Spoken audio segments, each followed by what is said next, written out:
நீ என்ன பொய் சொல்ற? கௌதம் மேனனை நீ கேட்கணும். உன்னை வச்சு படம் எடுத்து என்ன கஷ்டப்படுறாங்க, பல்ல வளர்க்காம சாப்பிடாம உங்களுக்காக நாங்கள் அந்த நீ 10 கோடி குத்து மாட்டிக்கணுன்றதுக்காக நாங்கள்லாம் இறங்கி வேலை செஞ்சு இந்த சங்கத்தை உனக்கு ஆதாயத்தம் பண்ணமே. கொம்பன் பண்ண ரிலீஸ் எப்படி அழுத?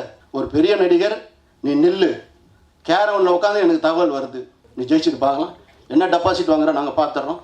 எதுக்கத்தாலும் அந்த ஆணவம் அகங்காரம் முதல் திருந்து இப்போ பார்த்தா முகத்தை ஃபோட்டோவில் பார்க்கறது கஷ்டமாகுது. முதல் வந்து ஃபேஷியல் பண்ணிக்க. நீ மாட்டும் ஓடி ஒழிஞ்சு செல்ஃபோன் ஆஃப் பண்ணிட்டு பாயும் புள்ள பதுங்கினிய, நீ பாயும் புள்ளியா? ஒருத்த தளபதி இளைய தளபதி வச்சா நீ புரட்சி தளபதி. என்ன புரட்சி பண்ண? இன்னும் நிறைய மேட்டர் வச்சிருக்கிறேன். கிளைமாக்ஸ் இன்னொரு தேதி எப்பப்பா? அதான்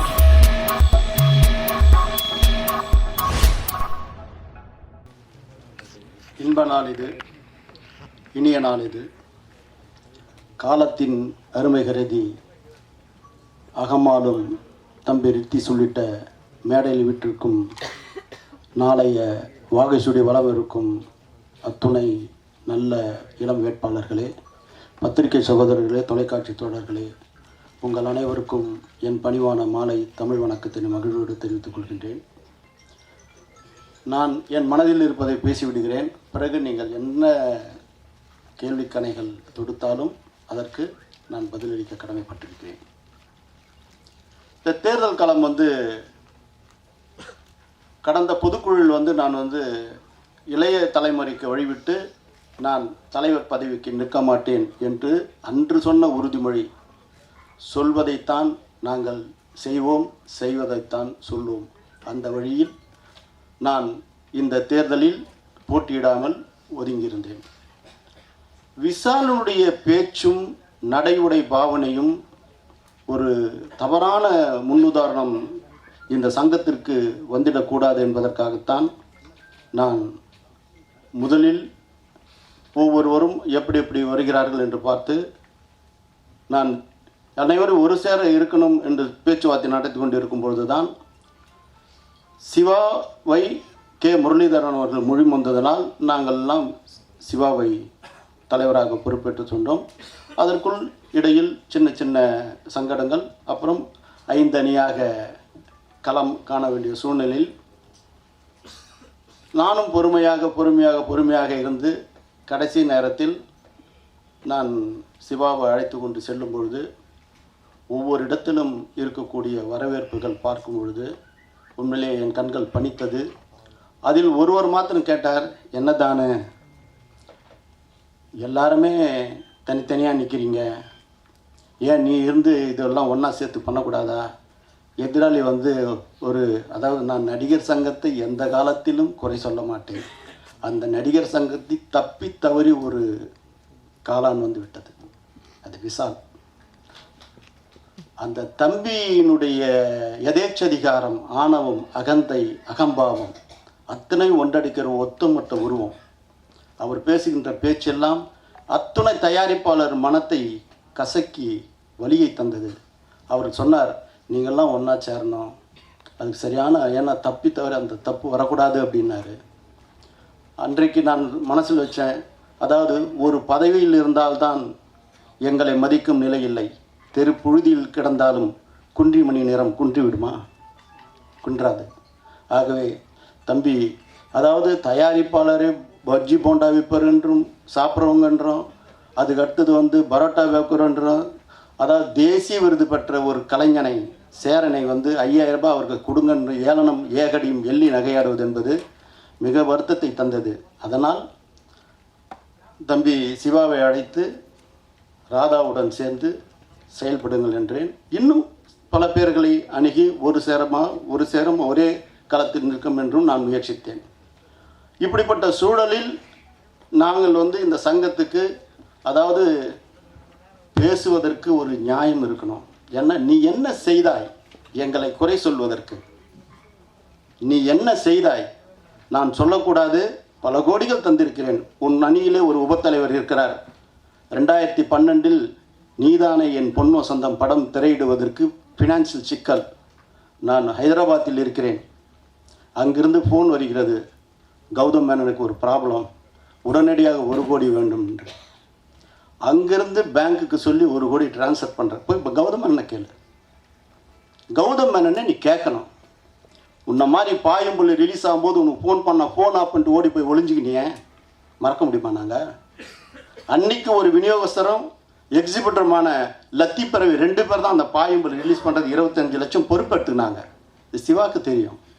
அந்த நேரத்தில் ஒருத்தர் வந்து என்கிட்ட கொடுத்து இந்த மாதிரி போக்கிரி ப்ரொடியூசர் வந்து 2 கோடி ரூபாய் விஷாலுக்கு கொடுத்துருந்தாரு, அந்த பணத்தை வந்து கொடுக்க முடியல, கிட்டத்தட்ட 2011 கொடுத்தாரு.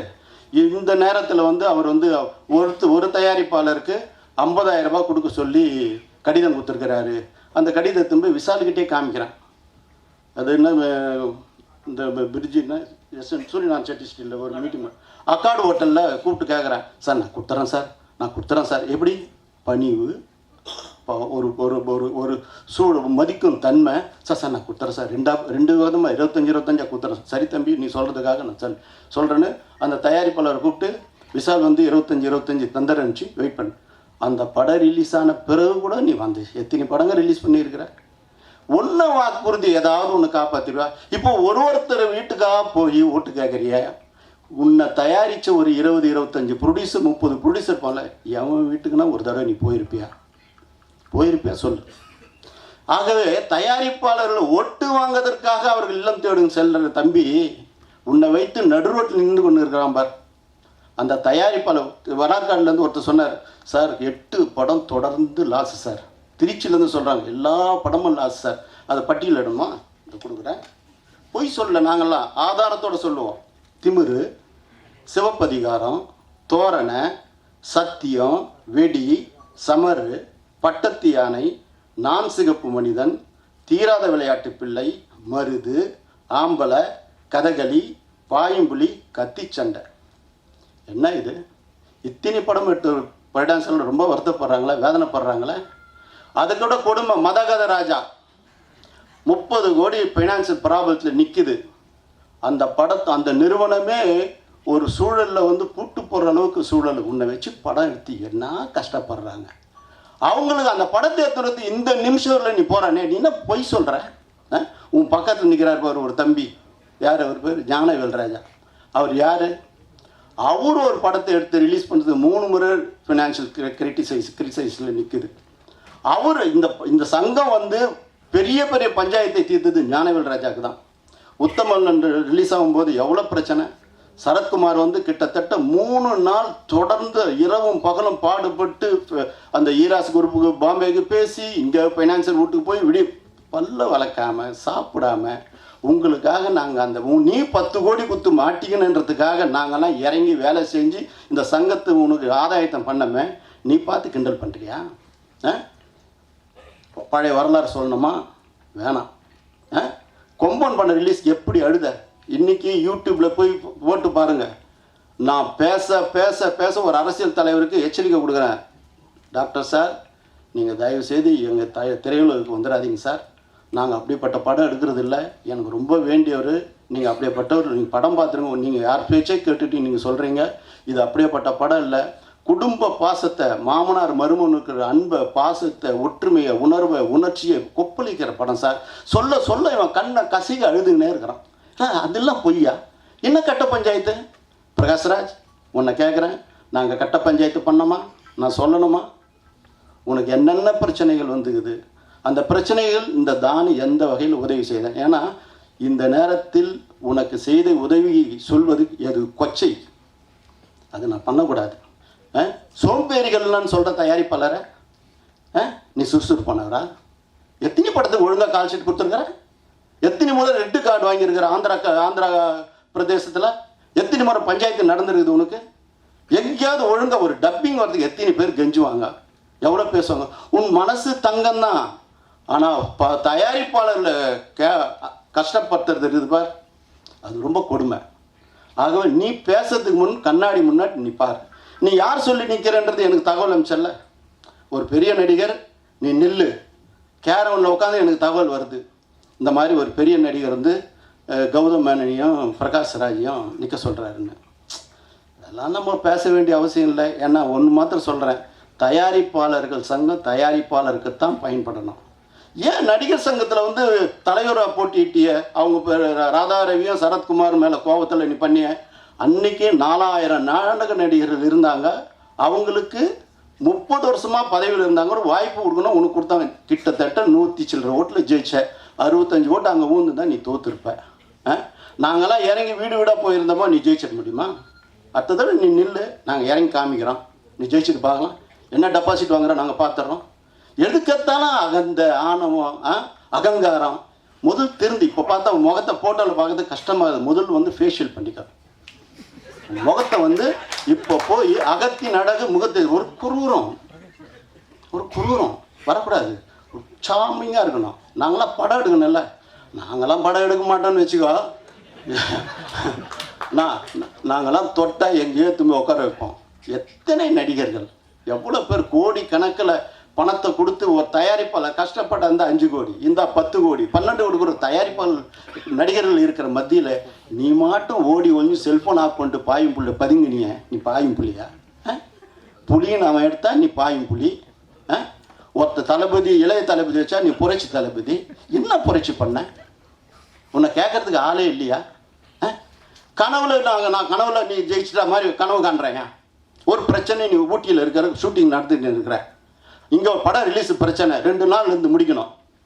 அங்கேருந்து வந்துட்டீங்கன்னா அந்த 2 நாள் ஷூட்டிங் யாரா பொறுப்பு? யார் தம்பி பொறுப்பு? சரி வராத போயிட்டீங்கன்னா இந்த படம் நிற்குமே, இடம் இருக்கணுமே. ஏன் இந்த மாதிரி அவலத்தில் உண்டாக்குற? எவ்வளோ கஷ்டம்.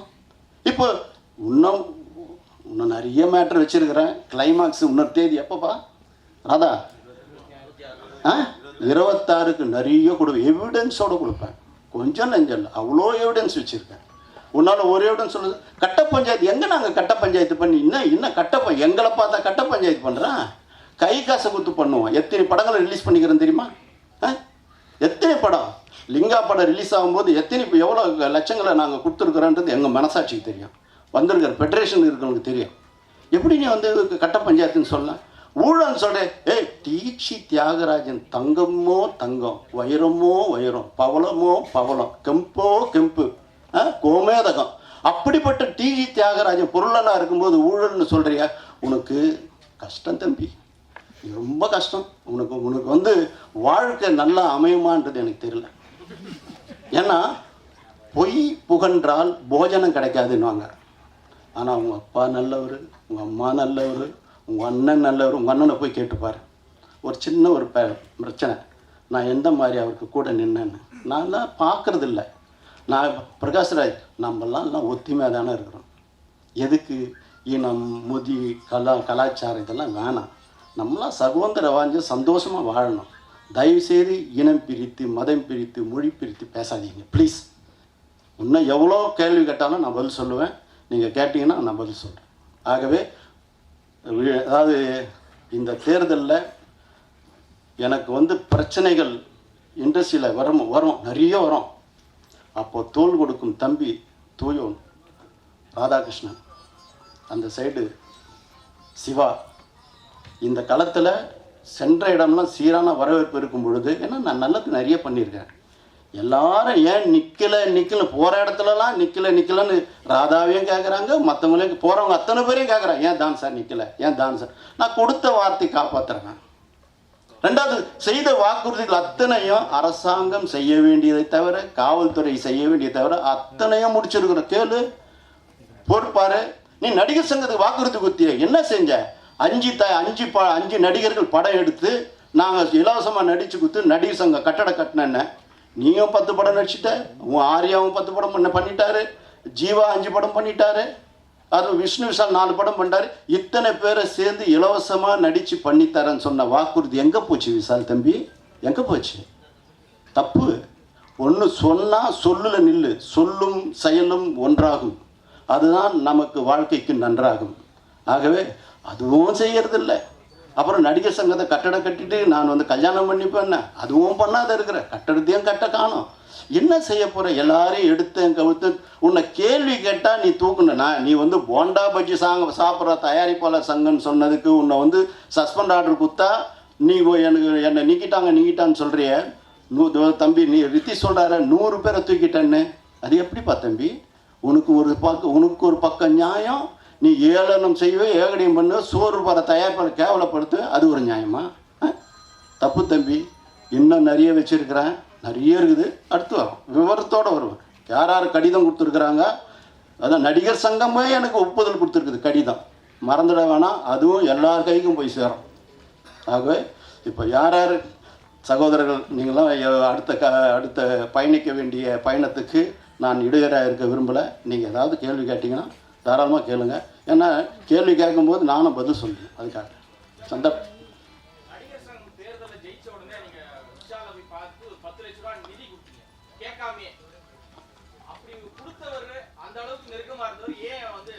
இல்லை தம்பி, இல்லை நீ சொல்கிறது 10 லட்சம் இல்லை, 20 லட்சம். 20 லட்சம் கொடுத்ததுக்கு நடிகர் சங்கத்துக்கு கலைப்புலி தானு வி கிரியேஷன் 20 லட்ச ரூபா டொனேஷன் கொடுத்தேன். அவர் கிரிக்கெட் மேட்ச் நடத்தும் போது வந்து கேட்கும்போது நன்றி சொன்னார், எல்லாமே சொன்னார். ஆனால் எங்கள் தயாரிப்பாளர் சங்கத்துக்கு அவர் என்ன செஞ்சிருக்கிறார்ன்றது உன்னுடைய கேள்வியே பதில்.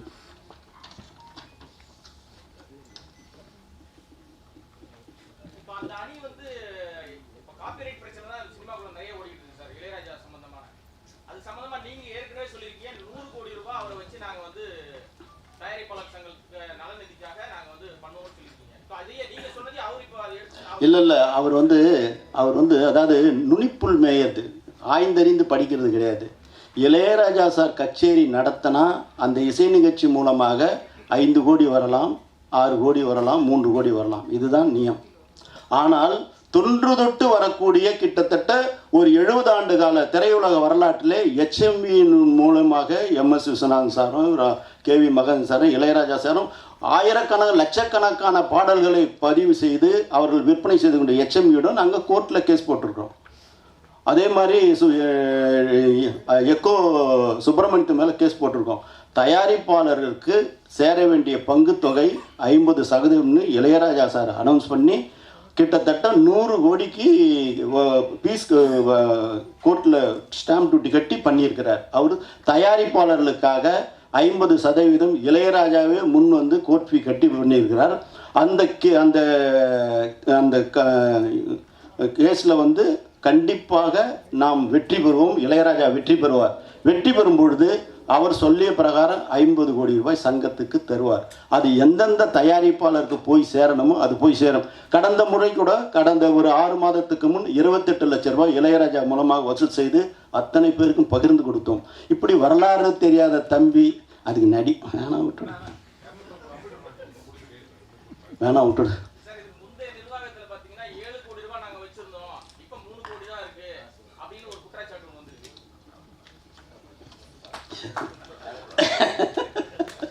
அதாவது 11ஆம் கிளாஸ் அறவேக்காடுன்னு சொல்லுவாங்க அது பேர். நான் உடனே இந்த மாதிரி 7 கோடி வச்சுருந்தோம், 3 கோடி தான் இருக்குதுன்னு சொன்னோடனே நான் உடனே ஆடிட்டருக்கும் பேங்க்குக்கும் ஃபோன் பண்ணி உடனே அந்த லெட்டர் சர்டிஃபிகேட் கொடு, ஏன்னா எங்களுக்கு தெரியுமே என்ன வருதுன்னு. அப்படி பண்ணும்போது ஆடிட்டர் சர்டிஃபிகேட்டு பேங்க் சர்டிஃபிகேட்டும் இது இருக்குது. நாங்கள் 14ஆம் தேதி பிப்ரவரி மாதம் 2ஆம் தேதி பண்ணும்பொழுது 2009 2010 அமரர் ராமநாராயண் பீரியடில் வைப்பு தொகை 3 கோடி 60 லட்சம் இருந்தது. 2010-11 அமரர் ராமநாராயண் பீரியடில் 4 கோடி 94 லட்சம் இருந்தது. SA சந்திரசேகர் 2011-12 வந்து 4 கோடி 87,80,482 இருந்தது. 2012-13 SA சந்திரசேகர் சார் தலைமையில் வந்து அந்த வைப்பு நிதி வந்து 4 கோடியே 78,83,822 இருந்தது. கோதண்டராமையா 2013-14 வந்து 6 கோடி 58,42,884 இருந்தது. 2014-15 கோதண்டராமையாவில் 6 கோடியே 97,02,525 இருந்தது. 2015-16 தானு ஆகிய என்னுடைய தலைமையில் 7 கோடியே 73,46,850 இருந்தது. 2016-17 வந்து 7 கோடியே 53,74,133 இருக்குது. இது 14/2/2017 அன்று சங்கம் அறக்கட்டையில் இருக்கக்கூடிய கையிருப்பு. அதுக்கப்புறம் செலவுலாம் ஆயிருக்கு. ஆகவே 14/2 பிப்ரவரி மாதம் 2017 அன்று நம்மளுடைய கையிருப்பு பேங்க்கில் வைப்பு தொகை சேர்த்து 7 கோடியே 53,74,133 இருக்குது. இது ஆடிட்டர் சர்டிஃபிகேட்டு பேங்க் சர்டிஃபிகேட்டும் எல்லாமே இருக்குது. ஆகவே ஏதாவது வந்து வந்ததை பேசுது, வேவாத பேசு, வந்ததை பேசி வேவாத வடித்து அசிங்கப்பட்டு அவலைப்பட்டு கேவலப்பட்டு ஐயையே தப்பான ஒரு ஆளை நாசர் பக்கத்தில் வச்சுக்கிறாரே, நம்ம தான் கஷ்டமாக இருக்குது. நான் கூட சமீபத்தில் ஒரு கடிதம் எழுதினேன். நாசர் என்று சொல்லும்போது புனித ஸ்தலமான மெக்கா மெதினா யாத்திரை ஸ்தலம் தான் எங்களுக்கு ஞாபகம் வரும். ஆனால் பக்கத்தில் ஒரு வேணாம், இன்னும் நிறைய இருக்கு.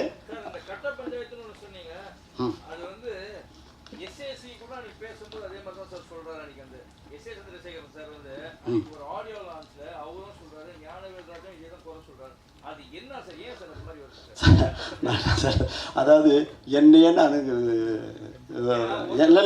நான் வருத்திக்கிற மாதிரி. ஏன்னா விவரம் தெரிஞ்சவங்கெல்லாம் வந்து அதுக்கப்புறம் அவர் சொன்னதுக்கப்புறம் அவரே எனக்கு வந்து அலுவலகத்தில் அந்த மாதிரி சொல்லிட்டாங்க, தானு சார்கிட்ட போய் சொல்லுங்கள், தப்பாக நினைக்க வேணான்னு அவர் மறுப்பு சொல்லிட்டார். யார்? எஸ்ஏ சந்திரசேகர். ஏதோ தெரியாதனமாக நான் எல்லாம் வந்து ஓட்டுக்காக வரும்போது இப்படிலாம் சொன்னாங்க, இப்படிலாம் இருக்குதுன்னு. நான் கவுன்சிலில் கேட்கும்போது ஆமான்னு ஒருத்தர் சொல்லிட்டாங்க. அங்கே சில புள்ளுவிகள் இருக்கலாம். ஏன்னா நாங்கள் இருந்தால் கட் அண்ட் ரைட்டாக இருப்போம், கை காசை போட்டு தான் சாப்பிடுவோம், கை காசு போட்டு தான் செலவு பண்ணுவோம். உங்களுக்கே தெரியும் எத்தனை படங்கள் நான் கையிலேருந்து காசு கொடுத்து ரிலீஸ் பண்ணியிருக்கிறேன்னு. இதோ இப்போ உதாரணத்துக்கு சொன்னேன், எத்தனை மேட்ரு இருக்குது, 1 2 இல்லை, பன்மணி திரள் போட்டு அத்தனையும் எங்கள் மணி உதவித்தொகையாக தான் இருக்கும். ஆகவே அவர் அப்போவே எங்களுக்கு ஃபோன் பண்ணி மற்றவங்ககிட்ட சொல்லி அனுப்பிச்சார். ஞானவேல் ராஜா வந்து கவுன்சிலுக்கு அரணைஜார் போட்டுன்னு வரக்கூடிய மனிதர். என்னத்தை பண்ணுறது, சின்ன பிள்ளை. அதனால் அது நம்மக்கிட்ட வளர்ந்த பிள்ளை, அது நல்ல குடும்பத்துலேருந்து அது உருவாக்கி விட்டாங்க. ஆனால் அது இப்படி ஒரு பேர் வைத்து கொடுக்குது அந்த குடும்பத்துக்கு வந்து கஷ்டமாக இருக்குது. நன்றி. ஏதாவது கொஸ்டின் கேட்டால் நான் பேசுகிறேன். அதான் சொல்ல கட்டப்பஞ்சா அவர் நம்ம சொல்லிட்டாருன்னு சொல்கிறேன்.